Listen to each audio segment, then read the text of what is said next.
Welcome back, everybody. Today I'm going to show you that with the bed rug, you can install the bed rails for the bed utility group.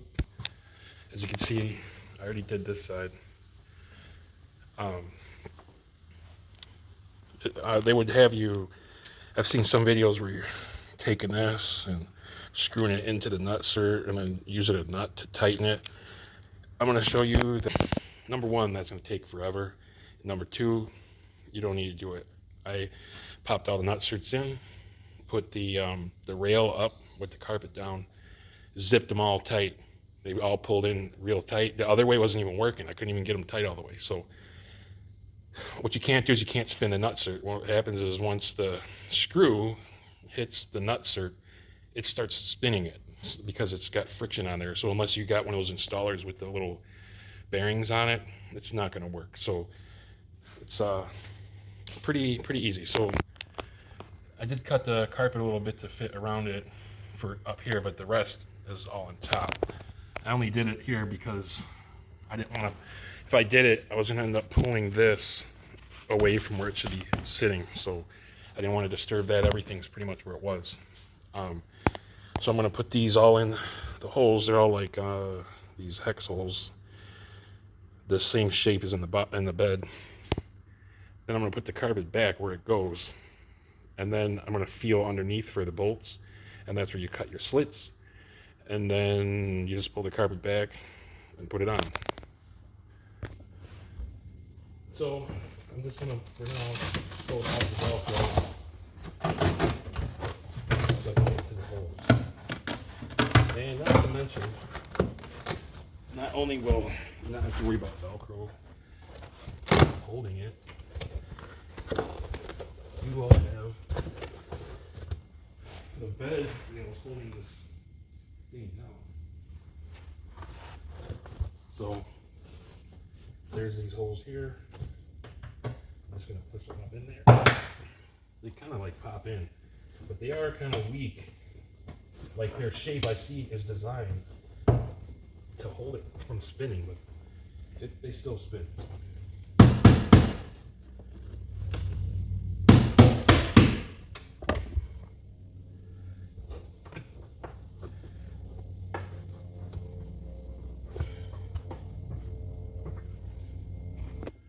Alright, I skipped the part. Put it all in because this one. So now I'm just going to set this down. Now obviously, if you're installing this without this thing in here, you don't need to worry about it.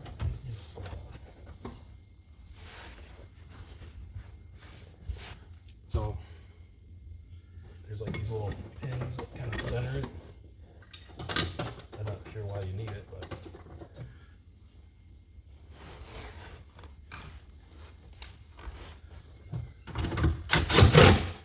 as you can see, it's grabbed already. The instructions should just say to do it like this. Now, it isn't tight all the way, obviously. I'm just getting them started. Then I'll pull them down and draw them in.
Okay, so now I tighten them all.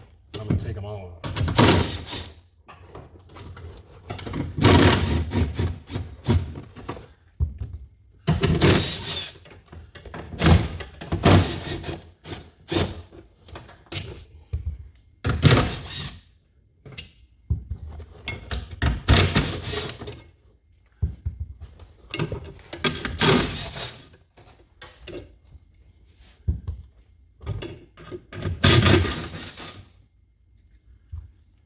just pull it out.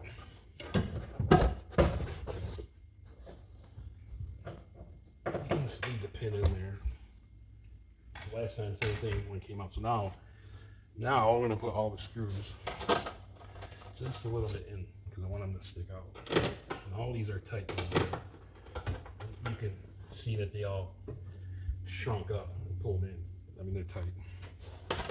And even still, once I get them on, I can tighten them a little more. I just don't want to take the chance, just in case one did spin and it won't come off. Then I'm going to have to fight it, cutting it out and shit. I don't want to do that.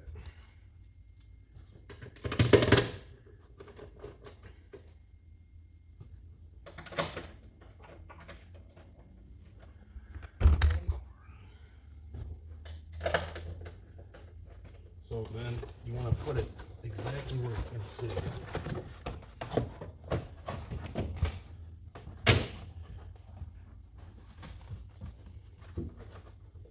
Now on this particular one in the back corner, it pulls a little tight, so I just cut here a little bit so it won't pull this way. So anyway, like just for the idea. Okay.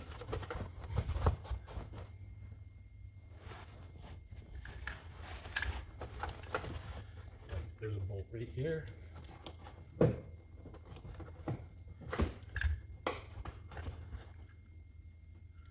Again, underneath this, you're not gonna see the cuts anyway, because the thing's gonna be over it. It's kind of sticking through. I know that'll make it.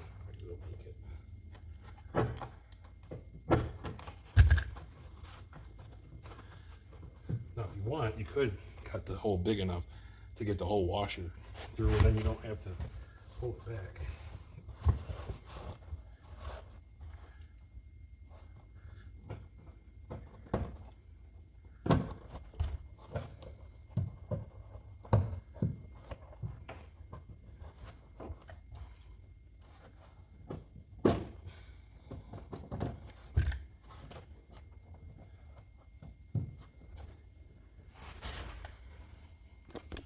All right, so what I did on the end here, I just got that one just barely holding it to kind of line it up for me.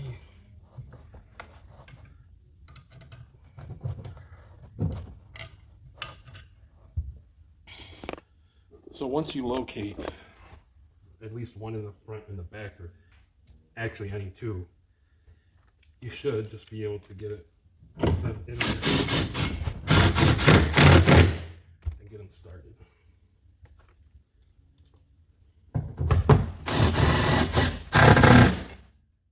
You're going to have to put a little force into it because you're squeezing down. You're squeezing down on the actual padding.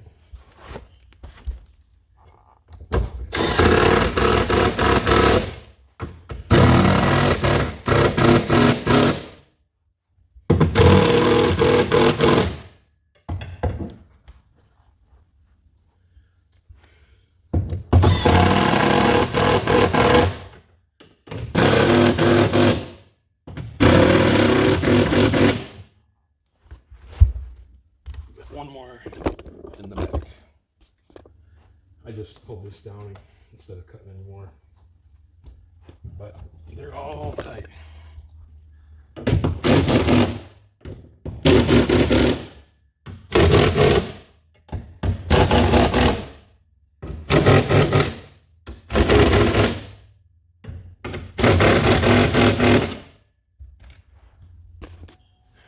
All right, well, happy that's done. Way easier than I thought. The whole thing of trying to do those nutserts the other way, yeah, forget that, because you'll be just getting pissed off, and this worked perfect. So that's the end result. Now at least I have some more tie down options, because my blue TRX had these and I actually use them quite a bit. It just, you know, gives you way more options of the angles you want to tie down, like since they'll slide back and forth, and you could add on to these too. So I do have a video coming up on that remote start. I came into a little hang up with it. Not a big deal, it's just I didn't realize you can't switch the hub without going there to the dealer to have the keys done. So I'm in the process of doing that one. It's going to the dealer in a couple days to get that done. So then I'll finish that one up. But bed rail install. Obviously, if you don't have anything in there and just the bed liner, you just saw how easy that was. It will probably be a little to put those nutserts in if you have the bed liner done already, because you're going to fight the hole size because it'll be a little smaller because of the bed liner spray. But as you can see, just put the nutserts in, put the rail on, and just hammer it down with a quarter impact, and take it back off. Well, I mean, if you you know what, if you're just putting it on without this bed liner, you won't have to do anything. Just tighten it and you're done. So I hope this helps anybody that is thinking about putting these in, and this will save you a lot of time just doing it like that, because the main thing is you just don't want the nutsert to spin.